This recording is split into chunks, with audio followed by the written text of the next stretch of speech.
तो देखिए बच्चों, अब हम स्टार्ट कर रहे हैं इलेक्ट्रोमैग्नेट, है ना। सोलेनॉइड हम पढ़ चुके हैं, तो आप लोग अब हेडिंग डालेंगे इलेक्ट्रोमैग्नेट। अब ये इलेक्ट्रोमैग्नेट क्या होता है, जैसे मैंने आपको बताया कि ये सोलेनॉइड ही होता है, लेकिन अब जो कोर है वो एयर नहीं होगा, कोई मेटेलिक कोर लेंगे, खासकर की सॉफ्ट आयरन आयरन का कोर अगर हम लेंगे तो उसमें क्या है, मैग्नेटिक फील्ड बहुत स्ट्रांग हो जाती है, तो उनको हम क्या बोलना चालू कर देते हैं बच्चों, इलेक्ट्रोमैग्नेट। जैसे कि यहाँ पे मान लीजिए कि जब आप सोलेनॉइड बना रहे हो तो आप क्या करो कि इस तरीके से आपके घर में एक आयरन की नेल हो, अगर बच्चों, है ना, इस तरीके से आयरन की नेल सभी ने देखी हुई है, तो इस तरीके से नेल होती है ना बच्चों, कील कील बोलते हैं जिसको हम। तो ये मान लीजिए कि आयरन नेल है, तो ये आप घर पे भी इसको बना सकते हो, और उसके ऊपर फिर आप क्या करो कि ऐसे सर्किट बैटरी वगैरह जोड़ दो, और ऐसे देखो ये सोलेनॉइड के टर्म्स में हमने इसमें वाइंडिंग कर दी है, वाइंडिंग है ना मेटेलिक वायर की। तो फिर ये यहाँ से जाकर आपका यहाँ पे स्विच लगा देते हैं, ये आपका स्विच हो गया, और फिर बच्चों ये कनेक्शन कर देते हैं, तो आपके पास अगर बैटरी है तो बैटरी से इसको जॉइन कर दो, तो इसमें करंट फ्लो होना चालू हो जाएगी, है ना। हाँ, बस ये याद रखिएगा कि जो वायर होगा ये इंसुलेटेड होना चाहिए ना, तो आप इसको लिख सकते हो coil of insulated wire, coil of insulated wire. और ये स्विच है, स्विच को क्लोज करोगे तो इसमें करंट बहेगी, तो फिर ये मैग्नेटिक फील्ड जनरेट करेगा, और अगर यहाँ पे बीच में एयर होती तो उसके मुकाबले में ये कहीं ज्यादा स्ट्रॉन्ग मैग्नेटिक फील्ड जनरेट करता, तो इसी सेटअप को आप क्या बोलते हो बच्चों, इलेक्ट्रोमैग्नेट। तो ये इलेक्ट्रोमैग्नेट हो गया ना, तो ये इलेक्ट्रोमैग्नेट का कंस्ट्रक्शन हो गया जो मैंने आपको बताया ना।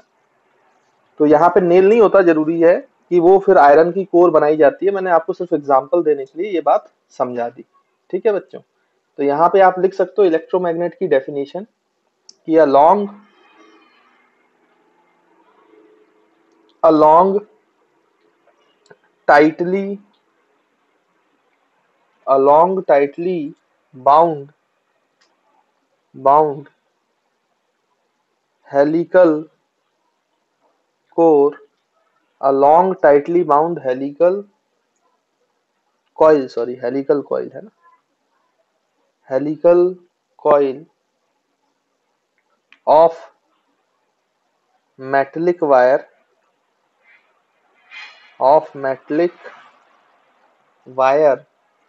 containing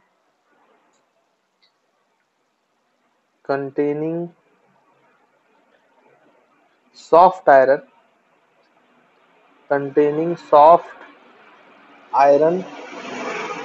in its core, core में अगर सॉफ्ट आयरन रख दिया जाएगा तो वही सोलेनॉइड को आप क्या कहने लगते हो, इज कॉल्ड एन इलेक्ट्रोमैग्नेट। इसी को आप क्योंकि ये बहुत स्ट्रॉन्ग मैग्नेटिक फील्ड जनरेट करेगा, इलेक्ट्रोमैग्नेट, है ना बच्चों। तो इस तरीके से ये इलेक्ट्रोमैग्नेट की जो है वो डेफिनेशन हो गई।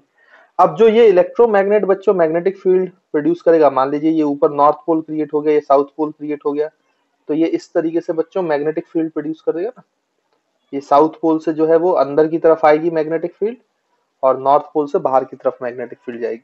तो ये मैग्नेटिक फील्ड की जो स्ट्रेंथ होगी ये किन बातों पे डिपेंड करता है ना, तो हम यहाँ पे लिख सकते हैं, ये इसकी डेफिनेशन हो गई। नेक्स्ट पॉइंट में आप लिख सकते हो the magnetic field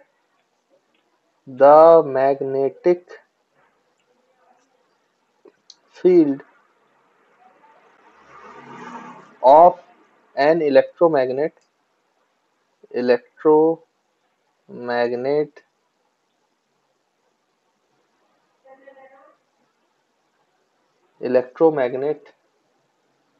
depends on, तो किन बातों पे डिपेंड करता है बच्चों वो भी देख लें। तो ये करंट पे डिपेंड करता है, depends on first the magnitude of current, मतलब जितनी ज्यादा आप करंट फ्लो कराओगे उतना ज्यादा ही मैग्नेटिक फील्ड ये प्रोड्यूस करेगा, उतना स्ट्रॉन्ग मैग्नेट बनेगा ये। तो यहाँ पे लिखना चाहिए depends on the first magnitude of current, है ना बच्चों। तो करंट की वैल्यू जितनी ज्यादा होगी मैग्नेटिक फील्ड भी उतना ही ज्यादा होगा इलेक्ट्रोमैग्नेट में, है ना। और सेकंड जो पैरामीटर है जिस पे डिपेंड करता है द नंबर ऑफ टर्न्स, जो सोलेनॉइड में हमने पहले पढ़ा ही हुआ है, number of turns per unit length, number of turns per unit length. तो पर यूनिट लेंथ जितनी ज्यादा नंबर ऑफ टर्न्स इसमें आप बाइंड करोगे उतना ही ज्यादा मैग्नीट्यूड का ये मैग्नेटिक फील्ड बच्चों जनरेट करेगा, है ना। तो आई होप इलेक्ट्रोमैग्नेट का मैग्नेटिक फील्ड किस चीजों पे डिपेंड करता है वो भी आपको क्लियर हो गया होगा, समझ में आ गया होगा। अब होता क्या है कि जैसे ही मतलब ये जो है कि इलेक्ट्रोमैग्नेट है, जब तक इसमें करंट बहेगी बच्चों तब तक तो ये मैग्नेट की तरह वर्क करेगा। जैसे ही आप स्विच को ऑन ऑफ कर दोगे, करंट यहां से रिमूव कर दोगे, तो ये अपना मैग्नेटिज्म लूज कर देगा, है ना।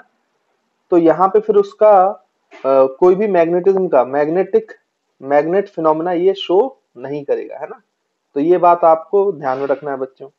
तो हम यहाँ पे लिख सकते हैं जो नेक्स्ट पॉइंट इससे रिलेटेड है कि ये टेम्परेरी मैग्नेट की तरह बिहेव करता है ना। तो हम यहाँ लिख सकते हैं व्हेन इलेक्ट्रिक करंट, मतलब जब तक चाहे तो हम इसको मैग्नेट की तरह बिहेव करा सकते हैं, और जब हमें मैग्नेटिक प्रॉपर्टी नहीं चाहिए तो करंट को ऑफ कर दो। तो टेम्परेरी मैग्नेट की तरह बिहेव करता है, ये कोई परमानेंट मैग्नेट नहीं होता है ना। तो when electric current is switched off, electric current is switched off, the electromagnet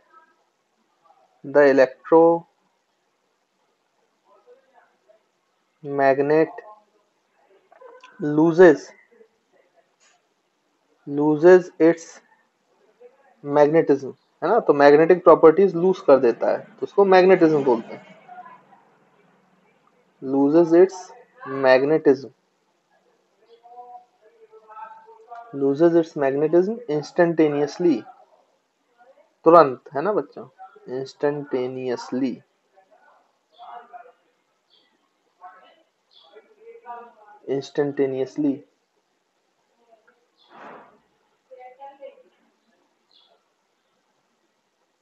So it is also said to be temporary magnet. तो इसको टेम्परेरी मैग्नेट भी कहा जाता है इसी वजह से, है ना, टेम्परेरी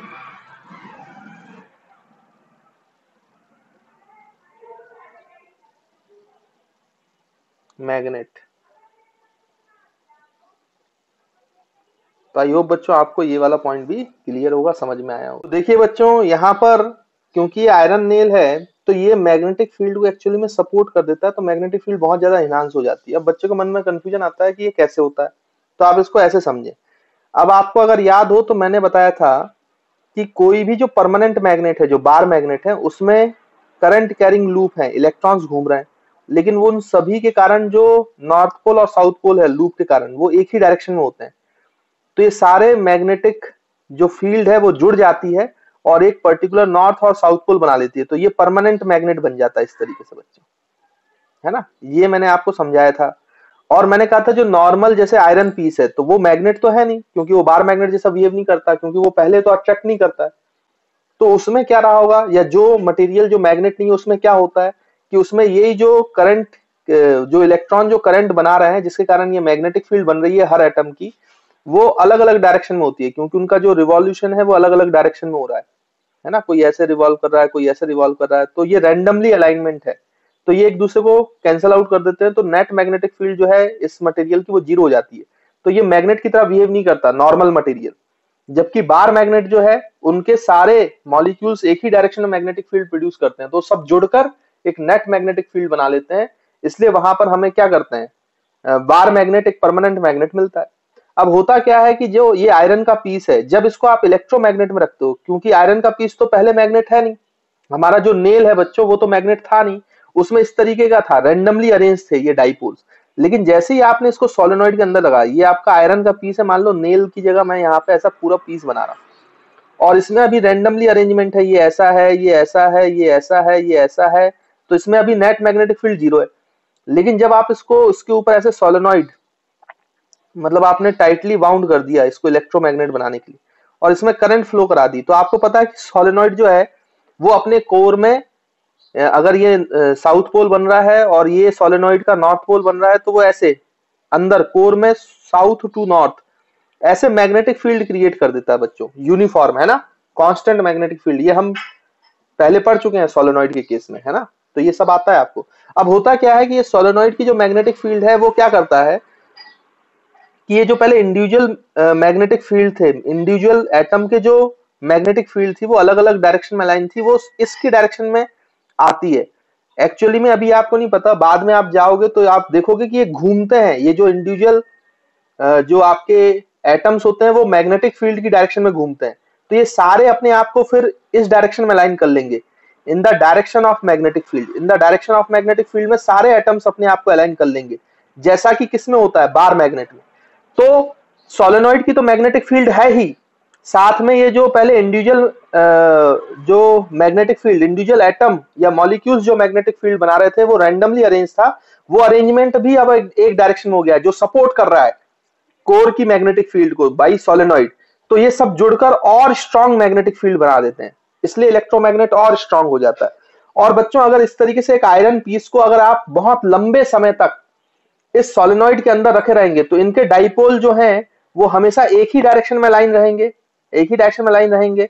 तो फिर जब आप ये सोलेनॉइड हटा दोगे, इसमें से करंट हटा भी दोगे, तो ये अपनी वापस उस पोजीशन पर नहीं आएंगे जैसे ये पहले थे, यानी अब ये एक नेट डायरेक्शन बना लेंगे और ये फिर परमानेंट मैग्नेट में चेंज हो जाएगा, अगर काफी लंबे समय तक उसको साथ ऐसा किया जाए। एक्चुअली में परमानेंट मैग्नेट में यही होता है, क्योंकि ये ओर में है ना, आयरन के ओर में है, ये मैंने आपको बताया था। तो ये काफी लंबे समय तक, क्योंकि वो अर्थ के नीचे बरीड थे, तो अर्थ की मैग्नेटिक फील्ड की डायरेक्शन में ये अलाइन थे, इसलिए इनका अलाइनमेंट ऐसा हो गया और ये परमानेंट मैग्नेट बन गए। जबकि नॉर्मल मेटल में ऐसा नहीं था, तो वो रैंडमली अरेंज थे, तो वो मैग्नेट नहीं बन पाए। वैसे ही आप एक आयरन पीस है जो मैग्नेट नहीं है अभी, लेकिन उसको काफी लंबे समय तक under the influence of solenoid अगर आप रखोगे कोर में, तो इसके सारे मैग्नेट जो है, जो इंडिविजुअल एटम के मैग्नेटिक फील्ड है वो एक डायरेक्शन में लाइन हो जाएगी, और एक डायरेक्शन में लाइन हो जाएगी तो फिर वो परमानेंट मैग्नेट की तरह बिहेव करना, लेकिन बहुत लंबे समय तक रखना पड़ेगा तब ऐसा होगा। नहीं तो अगर आप थोड़े समय के लिए उसको अलाइन करेंगे तो वो अलाइन हो जाएंगे और मैग्नेटिक फील्ड को स्ट्रॉन्ग कर देंगे, कोर के अंदर इलेक्ट्रोमैग्नेट बना देंगे, और जैसे आप करंट ऑफ करोगे तो ये वापस अपनी पोजीशन पे आ जाएंगे जैसे वो पहले थे, मतलब रैंडमली अलाइन हो जाएंगे। फिर से ये जो आयरन पीस है ये आपका मैग्नेटिज्म इसका खत्म हो जाएगा, है ना। लेकिन अगर काफी लॉन्ग टाइम के लिए अगर आप ऐसा करते हो तो फिर वो मैग्नेटिज्म एक्वायर कर लेगा और फिर उसके जो इंडिविजुअल एटम के जो मैग्नेटिक फील्ड है वो एक ही डायरेक्शन में रहेंगी, तो वो बार मैग्नेट जैसा, परमानेंट मैग्नेट जैसा बन जाता है ना। तो ये पूरी कहानी है कि क्यों भाई हम जब आयरन कोर में क्या करते हैं कि अपना सोलेनॉइड लगाते हैं तो उसमें स्ट्रॉन्ग मैग्नेटिक फील्ड क्यों पैदा हो जाती है, क्योंकि वो उसको सपोर्ट करता है, मटेरियल ही ऐसा है आयरन, इसलिए आयरन को कोर की तरह लिया जाता है, और सपोर्ट करता है तो मैग्नेटिक फील्ड को स्ट्रॉन्गर कर देता है ना। और अगर कुछ कम समय के लिए ऐसा किया जाएगा तो फिर वापस जब आप उसको करंट हटाओगे तो वो फिर वापस नॉर्मल मेटल बन जाएगा, आयरन बन जाएगा, उसका मैग्नेटाइजेशन भी गायब हो जाएगा। लेकिन अगर आप काफी लंबे समय तक ऐसा करते हो तो क्योंकि एक ही डायरेक्शन में लाइन हो जाएंगे सारे एटम्स, जो इलेक्ट्रॉन्स का रेवोल्यूशन है, फिर वो वैसे ही रह जाएंगे काफी लंबे समय तक अगर ऐसा किया जाता है, तो फिर वो मैग्नेट बन जाएगा जैसा कि आपका बार मैग्नेट था। तो आई होप आपको बार मैग्नेट, नॉर्मल मटेरियल और इलेक्ट्रोमैग्नेट में अंतर समझ में आया होगा। तो देखो बच्चों, जैसे मैंने यहाँ पे अभी आपको बताया कि सोलेनॉइड के कोर में अगर एक मेटल को आप काफी लंबे समय तक रखोगे तो वो मैग्नेटिज्म एक्वायर कर लेगा और परमानेंट मैग्नेट की तरह बिहेव कर लेगा। तो इस पॉइंट को हम यहाँ पे लिख लेते हैं ताकि आपको याद रहे। तो हम बोल सकते हैं the magnetic field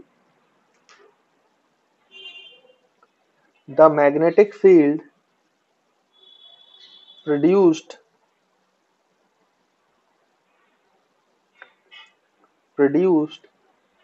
inside the solenoid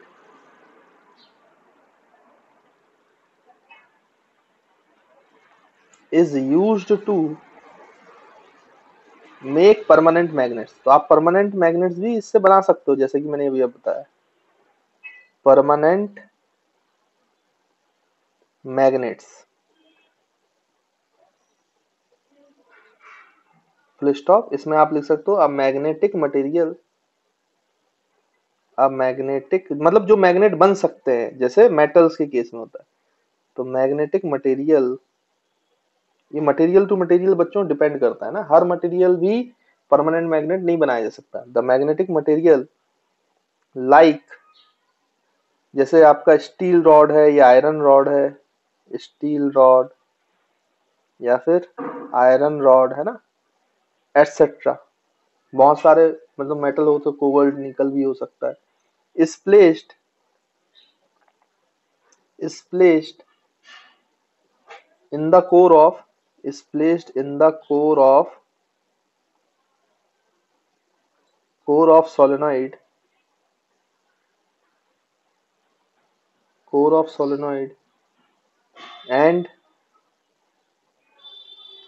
current, and current is, and current is, and current is switched on,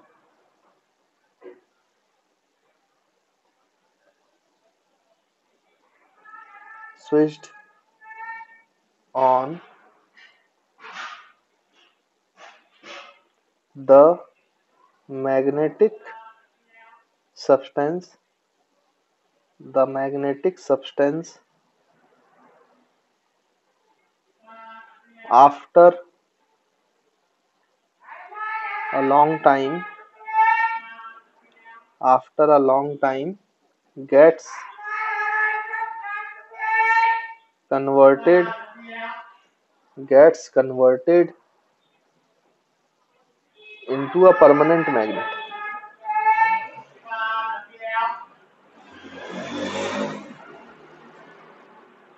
into a permanent magnet। तो आई होप बच्चों आपको ये वाला पॉइंट भी क्लियर होगा, समझ में आया होगा। और बाकी अब आपको ये अंतर भी समझ में है, बार मैग्नेट, नॉर्मल मटेरियल और किसी भी मैग्नेटिक मटेरियल को कैसे मैग्नेट बनाया जा सकता है ना, और इलेक्ट्रोमैग्नेट में अंतर क्लियर होगा। तो देखिए स्टूडेंट्स, अब हमने इलेक्ट्रोमैग्नेट के बारे में पढ़ लिया। इसका मैं थोड़े से यूजेस भी लिख लेते हैं, 2-3 यूजेस लिख लेते हैं, अगर पूछ लिया जाए तो वो भी आना चाहिए कि इलेक्ट्रोमैग्नेट जो है वो कहाँ यूज होते हैं ना। तो आप ऊपर हेडिंग डालेंगे uses of electromagnets, uses of electromagnets.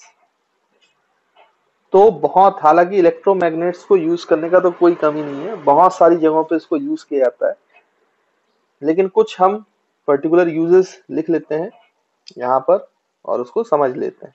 तो जैसे पहला यूज है ए, आप इलेक्ट्रोमैग्नेट्स को इलेक्ट्रिकल डिवाइसेस की तरह यूज कर सकते हो, है ना बच्चों। तो फॉर इलेक्ट्रिकल डिवाइसेस में कई जगहों पे इनको यूज किया जाता है, इलेक्ट्रिकल डिवाइसेस ना। जैसे कि इलेक्ट्रिकल डिवाइसेस में कहाँ पे, जैसे सच एज आप इनको इलेक्ट्रिक ट्रेन्स में यूज करते हैं, जो आजकल इलेक्ट्रिक ट्रेन्स चलती है ना, उनमें यूज होता है इलेक्ट्रोमैग्नेट्स का, ब्रेक लगाने के लिए, चीजों को समझने के लिए, चलाने के लिए, है ना। तो वहां पे इलेक्ट्रोमैग्नेट्स का बड़ा ही यूज होता है। या फिर कॉमा, आप फैन देखें, इलेक्ट्रिकल डिवाइस है फैन, तो उसमें भी आपका इलेक्ट्रोमैग्नेट यूज कर होता है, जो सीलिंग फैन होता है तभी आपका चलता है। और ऐसे बहुत सारी एप्लीकेशन है, फ्रिज वगैरह, हर जगह पे लगभग इलेक्ट्रोमैग्नेट्स का यूज किया जाता है ना बच्चों। तो इलेक्ट्रिकल डिवाइसेस में यूज किया जाता है इलेक्ट्रोमैग्नेट्स को। फिर उसके बाद आपका जो सेकंड है बी, आप लिख सकते हो इसको यूज किया जा सकता है, use for moving big objects. बहुत जो बड़े बड़े ऑब्जेक्ट्स होते हैं, जैसे जो मेटलिक ऑब्जेक्ट्स होते हैं, ऑब्जेक्ट्स ऑफ आयरन, अब उनको कैसे ले जाओगे। तो जो बहुत हैवी होते हैं उनको आप इलेक्ट्रोमैग्नेट्स के थ्रू इतनी स्ट्रांग मैग्नेटिक फील्ड लगाते हो कि उसको वो चिपका लेता है, और फिर वो दूसरी जगह से ब्लॉक, एक जगह से दूसरी जगह प्लेस किया जाता है ना। तो जब स्विच ऑन करते हैं तो चिपका लेता है, तो जहां उसको रखना होता है बहुत बड़े हैवी ऑब्जेक्ट को, वहां पे आप स्विच ऑफ कर देते हो करंट, तो वहां पे उसको वो छोड़ देता है। तो for moving big objects of iron from one place to another, from one place to another, तो वहां पे इसको यूज किया जाता है ना। तो बड़ी बड़ी जो मेटल इंडस्ट्रीज होती हैं उनमें बड़ा जबरदस्त यूज होता है इनका। फिर उसके बाद सी, जो ये आपका इलेक्ट्रोमैग्नेट है वो कैसे यूज होते हैं, for removing, for removing small iron splinter, iron splinter from an eye of a patient. तो कभी कभी कोई छोटे छोटे आयरन के पीसेस अगर पेशेंट की आई में चले जाते हैं और उससे उसको तकलीफ होती है, तो जो डॉक्टर्स हैं वो इलेक्ट्रोमैग्नेट्स का यूज करके उन आयरन पीसेस को, स्प्लिंटर्स को, छोटे छोटे पीसेस को रिमूव कर पाते हैं इलेक्ट्रोमैग्नेट की हेल्प से, है ना। तो वहां पे भी यूज होता है। और कहीं पे यूज होता है तो और इसकी एक अच्छी एप्लीकेशन है मेटलर्जीज में, इसको यूज किया जाता है। It is used for,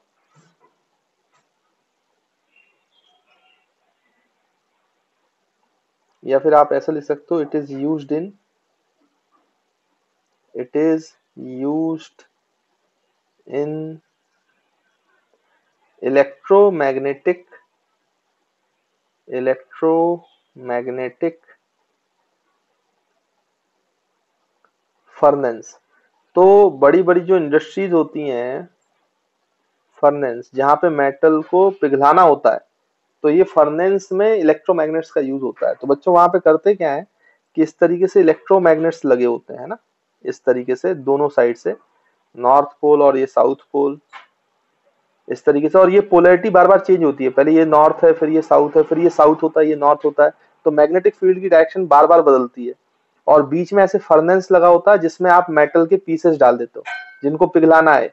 impurity remove करने के लिए उसको हमें क्या करना पड़ता है बच्चों, मेल्ट करना पड़ता है ना। तो वहां पे बहुत हाई टेम्परेचर चाहिए होता है, बहुत हाई टेम्परेचर। तो सबसे सेफ तरीका है ये इलेक्ट्रोमैग्नेटिक फर्नेस बनाना। जब आप इसको नॉर्थ साउथ, साउथ नॉर्थ इस तरीके से बार बार चेंज करते हो तो इसके थ्रू जो मैग्नेटिक फील्ड है वो अपनी डायरेक्शन लगातार चेंज करती है। तो ये मेटल स्क्रैप जो है ये हीट अप होते हैं। ये एक और फिनोमिना है, इसको बोलते हैं बच्चों एडी करंट्स। लेकिन अभी आपके कोर्स में नहीं है इसलिए उस पर ज्यादा चर्चा नहीं कर रहे हैं। तो इसमें एडी करंट्स बहती हैं जिनके कारण ये हीट अप होते हैं, रेजिस्टेंस है ना, तो हीट जनरेट होती है। और वो हीट इतनी ज्यादा हो जाती है, इतनी ज्यादा हो जाती है कि ये मेटल स्क्रैप जो है वो मेल्ट कर जाते हैं, इतना ज्यादा टेम्परेचर हाई हो जाता है। और फिर जो इसकी इम्प्योरिटीज है उनको रिमूव कर लिया जाता है ना। तो मेटल स्क्रैप्स को मेटलर्जीज में यूज करने के लिए इलेक्ट्रोमैग्नेटिक फर्नेस। तो इसमें कोई आपको आग लगाने की जरूरत नहीं है, या कोई कहीं पर आपको वैसे फर्नेस बनाने की जरूरत नहीं है। ये सिंपली आपके मैग्नेटिक फिनोमिना से हीट अप होकर मेल्ट हो जाता है। तो बड़ा ही आसान तरीका होता है और बहुत आसानी से इसको परफॉर्म भी किया जाता है। इसमें रिस्क भी कम हो जाता है ना, क्योंकि आपको वहां जाके ऑपरेट नहीं करना पड़ता। नहीं तो जो फर्नेंस होते हैं रियलिटी में उसमें टेम्परेचर देने के लिए वहां पर जो वर्कर्स है उनको जाना पड़ता है ना। तो ये बड़ा सेफ तरीका है और बहुत आसानी से मेटल्स या हाई टेम्परेचर को आप गेन कर पाते हो बाय इलेक्ट्रोमैग्नेटिक फर्नेंस। तो वहां पे ये इलेक्ट्रोमैग्नेट्स का यूज होता है फर्नेंस बनाने के लिए, है ना। तो आई होप आपको कुछ यूजेस जो इंडस्ट्रीज में यूज होते हैं, अच्छे यूजेस मैंने आपको बता दिए हैं। बाकी इलेक्ट्रोमैग्नेट्स के यूजेस की कोई कमी नहीं है। बहुत जगहों पर लगभग 90% आप जो चीजें इस्तेमाल करते हैं वहां पे कहीं ना कहीं किसी रूप में इलेक्ट्रोमैग्नेट्स का यूज होता ही होता है ना बच्चों। बिना इलेक्ट्रोमैग्नेट्स के आज का जीवन पॉसिबल ही नहीं। तो आई होप आपको ये पॉइंट भी क्लियर होगा, है ना। तो देखिए स्टूडेंट्स, अगर हम परमानेंट मैग्नेट की बात करें, जो हमारे परमानेंट मैग्नेट हैं, तो उसके लिए कौन से मटेरियल्स हैं जो परमानेंट मैग्नेट की तरह बिहेव कर सकते हैं। जो परमानेंट मैग्नेट बन सकते हैं, मैग्नेट्स, है ना, जो मटेरियल्स, तो उनको हम मैग्नेटिक मटेरियल्स बोलते हैं बच्चों। मैग्नेटिक मटेरियल्स बोला जाता है उनको। देखो यहाँ पे लिखते हैं हम लोग, तो हम यहाँ पे लिख सकते हैं not every material, not every material, not every material can be converted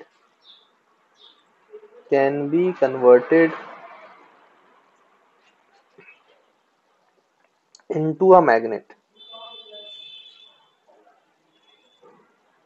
but certain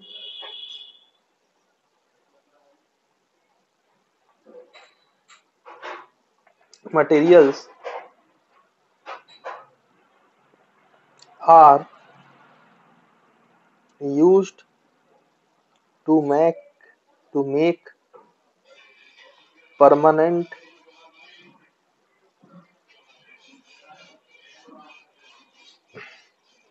magnets, है ना, which are called as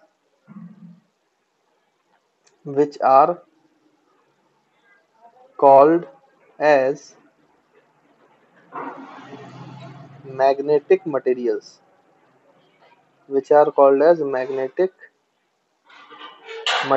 है ना। तो सम ऑफ आप लिख सकते हो कुछ एग्जांपल्स। तो some of the magnetic materials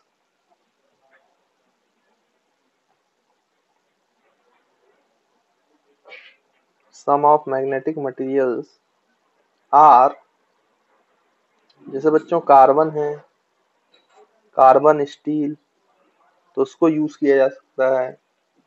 मतलब स्टील की बहुत सारी वैरायटी होती है, उन सभी को यूज किया जाता है।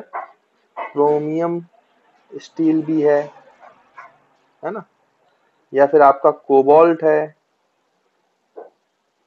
या फिर आपका टंगस्टन स्टील है।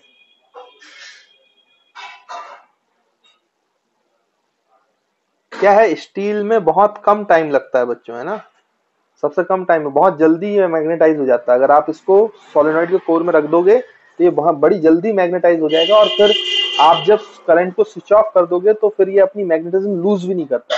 इसलिए परमानेंट मैग्नेट्स बनाने के लिए स्टील्स का बड़ा यूज किया जाता है ना। कुछ एलॉयज हैं वो भी बड़े जल्दी मैग्नेटाइज हो जाते हैं, तो सम एलॉयज भी हैं, उनको भी यूज करते हैं परमानेंट मैग्नेट बनाने के लिए। तो सम एलॉयज आर, जो कुछ एलॉयज हैं वो कौन कौन से एलॉयज हैं, तो बच्चों एक एलॉय होता है आपका एल निको। जो एल निको है वो एलॉय है किस किस का, N alloy of aluminium comma निकल कॉमा कोबाल्ट एंड आयरन, है ना। तो इन चारों को मिला के ये एलॉय बनाया जाता है। उसके बाद फिर दूसरा है जो ज्यादा यूज किया जाता है इंडस्ट्रीज में, इसको बोलते हैं नाइपर मैग। तो ये जो एलॉय है ये है N alloy of aluminium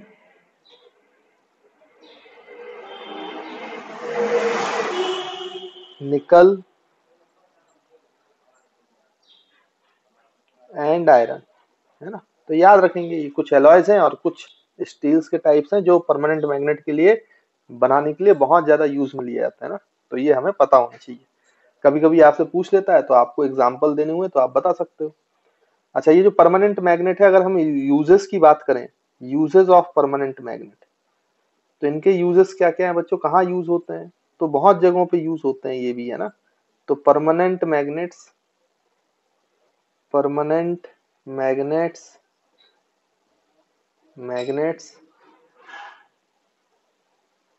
are used in, तो जैसे आपके माइक्रोफोन है बच्चों, उनमें यूज होते हैं। माइक्रोफोन्स कई जगहों पर आपका यूज होता है, माइक्रोफोन्स में यूज होता है। लाउड स्पीकर जो है, बिना स्पीकर तो आप परमानेंट मैग्नेट के बना ही नहीं सकते हो। कभी अगर आपने स्पीकर खोल के देखा हो तो उसमें मैग्नेट आपको मिलेगा। तो हमारे पास जैसे डिवाइसेस हैं, एमीटर, हमने पहले पढ़ा था ना बच्चों, एमीटर क्या है, आपका करंट को नापने वाली डिवाइस है ना। तो उसमें आपको यूज करना पड़ता है परमानेंट मैग्नेट। वोल्ट मीटर हो गए, वोल्ट मीटर में भी परमानेंट मैग्नेट्स, तो बच्चों वोल्ट मीटर में भी यूज होता है। आपकी गाड़ी में देखना आप स्पीडोमीटर लगा होता है ना, जो आपको स्पीड बताता है किसी भी टाइम पे, इंस्टेंटेनियस स्पीड, है ना। तो स्पीडोमीटर्स में भी इसका यूज किया जाता है परमानेंट मैग्नेट का। या फिर आपकी जो इलेक्ट्रिक क्लॉक्स होती है ना, क्लॉक्स होती हैं उनमें भी यूज किया जाता है एटसेट्रा। ऐसे बहुत सारे एग्जाम्पल है, ढेरों एग्जाम्पल है। टॉयज में, कार्स में, टॉयज वगैरह में भी यूज किया जाता है परमानेंट मैग्नेट, है ना। कई सारे टॉय आपने देखे होंगे और खेला भी होगा उससे। तो आई होप आपको परमानेंट मैग्नेट का यूजेस, परमानेंट मैग्नेट मटेरियल्स के बारे में भी क्लियर होगा, समझ में आ गया होगा, इलेक्ट्रोमैग्नेट भी समझ में आ गया होगा। अब इसमें कभी कभी बच्चों आपको बोर्ड में 2-3 मार्क्स में डिफरेंस पूछ लेता है या कंपैरिजन पूछ लेता है, तो यहाँ पे एक टेबल हम बनाते हैं, उन टेबल्स में कुछ पॉइंट्स लिख लेते हैं डिफरेंस या कंपैरिजन के, है ना। तो चलिए उसको हम नेक्स्ट पेज पे करते हैं स्टार्ट। तो देखो बच्चों, एक यहाँ पे हम टेबल बना लेते हैं इलेक्ट्रोमैग्नेट्स और परमानेंट मैग्नेट्स के बीच में, ताकि अगर हमें क्वेश्चन पूछा जाए तो हमसे बन जाए। तो एक सेक्शन में आप लिख लो इलेक्ट्रोमैग्नेट, इलेक्ट्रोमैग्नेट्स, और दूसरे सेक्शन में हम लिख लेते हैं permanent magnets.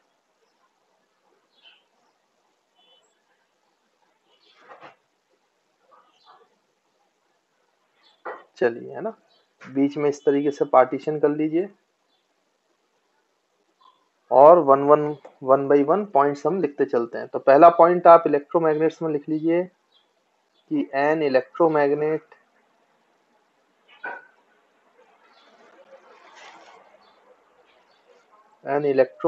Behaves as a magnet when current is pass, है ना, तभी बिहेव करेगा जब करंट पास होगा। Current is pass through it and loses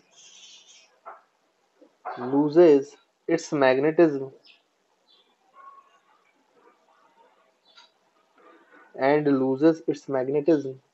when the current is switched off. When the current is switched off, it means that electromagnet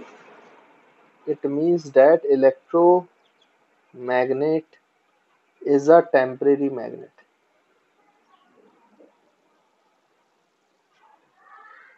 temporary magnet. वहीं पे बच्चों हम परमानेंट मैग्नेट के बारे में भी लिखेंगे। तो परमानेंट मैग्नेट में फर्स्ट पॉइंट आप लिख लो कि a permanent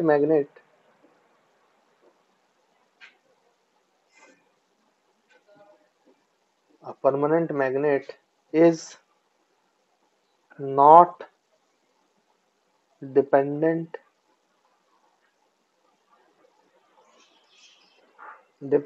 on करंट। इसका करंट से कोई लेना देना नहीं है, मतलब एटॉमिक में इलेक्ट्रॉन्स की करंट घूम रही है वो बात अलग है, लेकिन एक्सटर्नल कोई करंट से लेना देना नहीं है ना। तो not dependent on current for its magnet, यहाँ पे करंट का मतलब एक्सटर्नल कोई करंट से मतलब है ना। बाकी इलेक्ट्रॉन्स जो रिवॉल्व कर रहे हैं उनकी वजह से तो है ही। For its magnetism,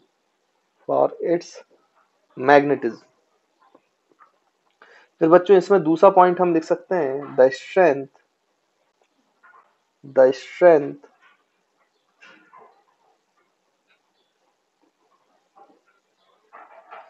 strength of the magnetic field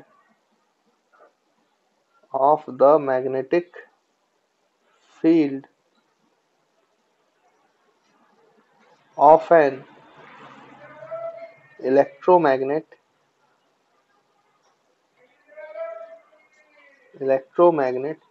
can be changed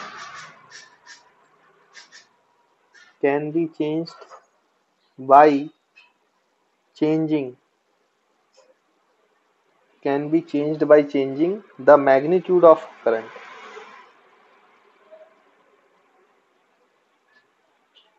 तो आप इलेक्ट्रोमैग्नेट की मैग्नेटिक फील्ड की वैल्यू चेंज भी कर सकते हो, लेकिन परमानेंट में मैग्नीट्यूड चेंज करने का कोई रास्ता नहीं है अगर उसको आप तोड़ो ना, है ना, ब्रेक करोगे तो हो सकता है, नहीं तो नहीं होगा। तो यहाँ पे आप लिख सकते हो the strength of, second point में, the strength of magnetic field, magnetic field of a permanent magnet, permanent magnet cannot be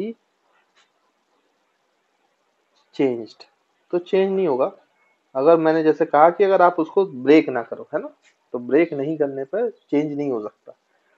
उसके बाद थर्ड जो पॉइंट है इसमें, इसकी जो मैग्नेटिक फील्ड है ये वेरी वेरी पावरफुल होती है ना बच्चों, बहुत पावरफुल होती है, स्ट्रांग होती है। तो very powerful magnetic field, magnetic field can be produce, can be produced, can be produced with the help of, with the help of an electromagnet। तो इलेक्ट्रोमैग्नेट की मदद से बहुत स्ट्रांग और पावरफुल मैग्नेटिक फील्ड डेवलप की जा सकती है इलेक्ट्रोमैग्नेट से, है ना। यहाँ पे अगर हम थर्ड पॉइंट लिखें तो हम लिख सकते हैं the magnetic field, the magnetic field of a permanent magnet is weak. वो इतनी स्ट्रांग नहीं होती, वीक होती है ना बच्चों। ज्यादा strong magnetic field permanent magnet में नहीं बनती है, ये बात आपको ध्यान रखना। Weak as compared to, as compared to that of, as compared to that of a powerful electromagnet। तो ये परमानेंट मैग्नेट्स और इलेक्ट्रोमैग्नेट्स के बीच में कुछ बच्चों डिफरेंसेस हैं, या आप बोलो कंपैरिजन है, जो भी आप कहना चाहो इसको। तो ये बोर्ड में कभी कभी पूछ लेता है, तो आपको ये लिखना पड़ेगा ना, तो ऐसे टेबल बना के आप उसका आंसर कर सकते हो। तो आई होप आपको ये डिफरेंस भी क्लियर होगा, इलेक्ट्रोमैग्नेट्स भी क्लियर होगा, और परमानेंट मैग्नेट्स का कॉन्सेप्ट भी क्लियर होगा, समझ में आ गया हो, है ना बच्चों। तो इसको जल्दी से नोट कर लो। तो ये हमारा परमानेंट और इलेक्ट्रोमैग्नेट वाला सेक्शन खत्म होता है।